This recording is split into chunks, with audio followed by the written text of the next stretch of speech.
یا بنی اسرائیل اذکروا نعمتی التی انعمت علیکم، اے بنی اسرائیل، اسرائیل کو سمجھ لیجئے یہ مرکب لفظ ہے، اسر اسی سے اسیر بنا ہے، اسیر جو کسی کا قیدی ہوتا ہے، ایل عبرانی میں اللہ کے لیے ہے، اور اسرائیل کا ترجمہ ہے عبداللہ، اللہ کا غلام، اللہ کے ساتھ بندھا ہوا اس کی اطاعت کے قلاتے کے اندر۔ تو یہ اسرائیل یہ لقب ہے حضرت یعقوب علیہ السلام کا۔ ان کے 12 بیٹے تھے، 12 بیٹوں سے جو نسل چلی وہ بنی اسرائیل ہیں، انہی میں حضرت موسیٰ کی بعثت ہوئی اور تورات انہیں دی گئی، پھر یہ ایک بہت بڑی امت بنے۔ ان پر 4 ادوار آ چکے تھے قرآن مجید کے نزول کے وقت، 2 مرتبہ اللہ کی رحمت کی بارشیں ہوئیں، انہیں عروج نصیب ہوا، 2 مرتبہ ان کو دنیا پرستی، شہوت پرستی، اللہ کے احکام کو پس و پیش ڈال دینے کی سزا میں عذاب کے کوڑے ان پر برسے۔ اس کا ذکر آئے گا سورہ بنی اسرائیل کے پہلے رکوع میں۔ اس وقت جب کہ قرآن نازل ہو رہا ہے، اس وقت وہ اپنے اس زوال کے دور میں تھے۔ حال یہ تھا کہ حضور صلی اللہ علیہ وسلم کی بعثت سے پہلے ہی 2nd ٹیمپل بھی شہید کیا جا چکا تھا، گرایا جا چکا تھا۔ حضرت سلیمان نے جو بنایا تھا ہیکل سلیمانی، جس کو یہ 1st ٹیمپل کہتے ہیں، اسے نیبوکدنضر نے گرا دیا تھا حضرت مسیح سے بھی کئی سو سال پہلے۔ لیکن اس کے بعد پھر یہ رومنز نے سن 70 عیسوی میں حضور کی ولادت سے 500 برس پہلے ان کا یہ یروشلم تباہ و برباد ہوا، اس میں لوگوں کو قتل کیا گیا، قتل عام ہوا، اور 2nd ٹیمپل جو ہے وہ بھی گرا دیا گیا، جو اب تک گرا پڑا ہوا ہے۔ صرف ایک ویلنگ وال ہے جس کے پاس جا کر یہودی جو ہے ماتم کر لیتے ہیں، روتے ہیں، اور اب وہ بنانے پر تلے ہوئے ہیں اپنا 3rd ٹیمپل، اس کے نقشے بن چکے ہیں، بلو پرنٹ بن چکے ہیں۔ لیکن بہرحال جس وقت قرآن نازل ہو رہا تھا یہ بہت ہی پستی میں تھے۔ اس کے بارے میں فرمایا، اے بنی اسرائیل ذرا یاد کرو میرے اس انعام کو جو تم پر ہوا۔ وہ انعام کیا ہے؟ میں نے تمہیں اپنی کتاب دی، نبوت سے سرفراز فرمایا، اپنی شریعت تمہیں عطا فرمائی، تمہیں داؤد، تمہارے اندر داؤد اور سلیمان جیسے بادشاہ اٹھائے جو بادشاہ بھی تھے، نبی بھی تھے۔ وَأَوْفُوا بِعَهْدِي، اور میرے وعدے کو پورا کرو تاکہ میں بھی اپنے وعدے کو پورا کروں۔ یہ وعدہ ہے جو کتاب استثناء جو ہے اولڈ ٹیسٹمنٹ کی، ڈیوٹرانومی، اس کے 18ویں باب کی آیت نمبر 18 اور 19 میں ہے۔ حضرت موسیٰ سے خطاب کر کے اس میں اللہ نے یہ الفاظ فرمائے، میں ان کے بھائیوں میں سے تیرے مانند ایک نبی برپا کروں گا اور اس کے منہ میں اپنا کلام ڈالوں گا، اور وہ وہی کچھ بتائے گا جو میں اس سے کہوں گا۔ یہ گویا کہ حضرت موسیٰ علیہ السلام کی امت کو بتایا جا رہا تھا کہ نبی آخر الزمان آئیں گے اور تمہیں انہیں قبول کرنا ہے۔ قرآن مجید میں اس کا بڑا تفصیلی ذکر سورہ اعراف میں آئے گا انشاءاللہ، لیکن یہاں فرمایا اوفوا بعہدی اوف بعہدکم، تم میرا عہد پیرا پورا کرو، میرے اس نبی کو تسلیم کرو، اس پر ایمان لاؤ، اس پر کی صدا پر لبیک کہو، تو میں تمہیں میرے انعام و اکرام اور بڑھتے چلے جائیں گے۔ وَإِيَّايَ فَارْهَبُونْ، اور صرف مجھ سے ڈرو۔ وَآمِنُوا بِمَا أَنزَلْتُ مُصَدِّقًا لِمَا مَعَكُمْ، اور ایمان لاؤ اس پر جو میں نے نازل کیا ہے، جو تمہارے پاس جو تورات ہے اس کی تصدیق کرتے ہوئے آیا ہے۔ اس کے 2 معنی ہے، ایک تو قرآن تصدیق کرتا ہے تورات کی اور انجیل کی، فیہا ہدی و نور، فیہ ہدی و نور، اور دوسرے یہ کہ قرآن اور محمد صلی اللہ علیہ وسلم ان پیشین گوئیوں کے مصداق بن کر آئے ہیں جو تورات میں تھی، ورنہ وہ پیشین گوئیاں جھوٹی ثابت ہوتی۔ ان کے مصداق کون ہے؟ قرآن اور محمد صلی اللہ علیہ وسلم، یہ دونوں معنی اس کے ہیں۔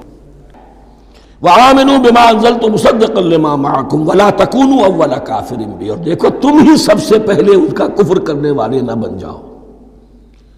تمہیں تو سب کچھ معلوم تھا، تم تو منتظر تھے، تم تو آخری نبی کے انتظار میں تھے اور ان کے حوالے سے دعائیں کیا کرتے تھے۔ کہ اللہ اس نبی آخر الزمان کے واسطے سے ہماری مدد فرما اور کافروں کے مقابلے میں ہمیں فتح عطا فرما. یہ آئے گا آگے چل کر اسی سورہ بقرہ کے اندر. لیکن اب تم ہی سب سے بڑھ کر کافر ہو گئے، تم ہی سب سے بڑھ کر دشمن ہو گئے. وَلَا تَكُونُوا أَوَّلَ كَافِرٍ بِهِ وَلَا تَشْتَرُوا بِآيَاتِي ثَمَنًا قَلِيلًا، اور دیکھو میری ان آیات کے عوض حقیر سی قیمت قبول نہ کرو. یہ آیات الہیہ ہیں، ان کو رد کر رہے ہو کس لیے؟ ہماری مسندیں، ہماری حیثیت، ہماری چودراہٹیں، کہیں ان پر کوئی آنچ نہ آ جائے.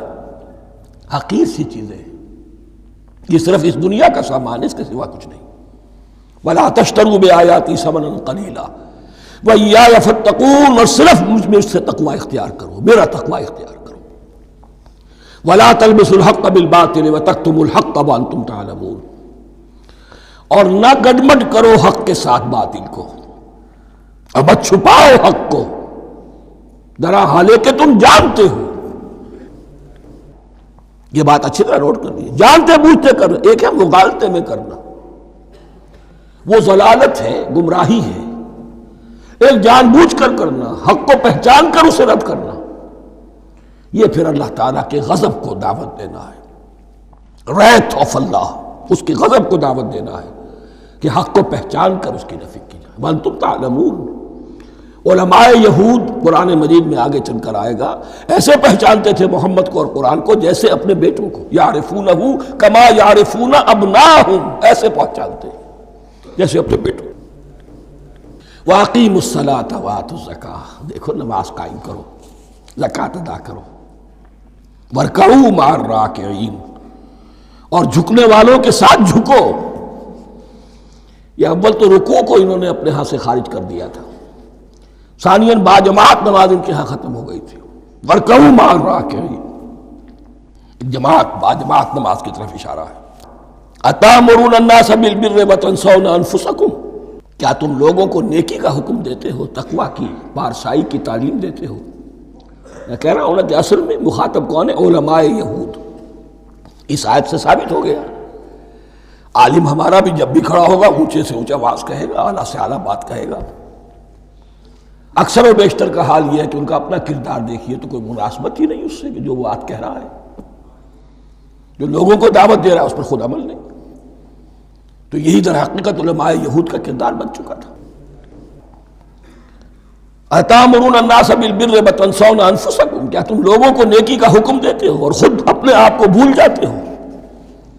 وَأَنْتُمْ تَتْلُونَ الْكِتَابَ، اور یہ سب کچھ تم کر رہے ہو اس حال میں کہ کتاب پڑھتے بھی ہو، تورات پڑھتے ہو، صاحب تورات ہو. ہمارے بھی بہت سے علماء کا، علماء سو جنہیں ہم کہتے ہیں، حال یہ ہو چکا ہے. خود بدلتے نہیں، قرآن کو بدل دیتے ہیں. ہوئے کس درجہ فقیہان حرم بے توفیق.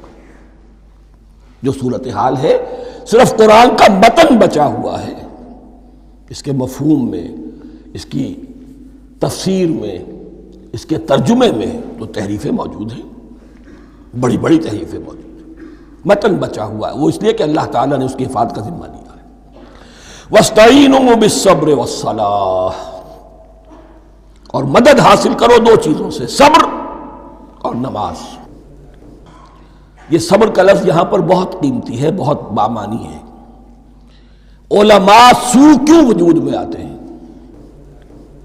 جب وہ دنیا کے کتے بن جائیں گے تو دین کو بدنام کرنے والے ہوں گے. بظاہر دینی مناسب ہیں لیکن اصل میں ان کے پردے میں دنیا داری کی جا رہی ہے، صبر نہیں. بس صبر کے ساتھ اور نماز کے ساتھ، اس لیے کہ آپ صحیح راستے پر آئیں گے. اگر کوئی عالم دین لوگوں پر تنقید کرے گا، لولا ینہاہم الربانیون والاحبار، کیوں نہیں روکتے ان کے علماء اور ان کے اولیاء اور صوفیاء ان کو حرام کھانے سے اور جھوٹ بولنے سے؟ اگر کوئی شخص روکے گا اس کو پھر نذرانے تو نہیں ملیں گے، اس کی خدمتیں تو نہیں ہوں گی. اگر تو دنیا میں صبر اختیار کرنا ہے تب تو آپ حق بات کہہ سکتے ہیں، اور اگر دنیاوی ایمبیشنز ہیں تو پھر آپ کو کہیں نہ کہیں کمپرومائز کرنا پڑے گا. وَاسْتَعِینُوا بِالصَّبْرِ وَالصَّلَاةِ، صبر اور نماز. وَإِنَّهَا لَكَبِيرَةٌ، اور یقیناً یہ بہت بھاری شے ہے، بہت بھاری شے ہے۔ عام طور پر خیال یہ ہے کہ انہا کی ضمیر صرف صلاۃ کی طرف جاتی ہے، نماز بہت بھاری ہے۔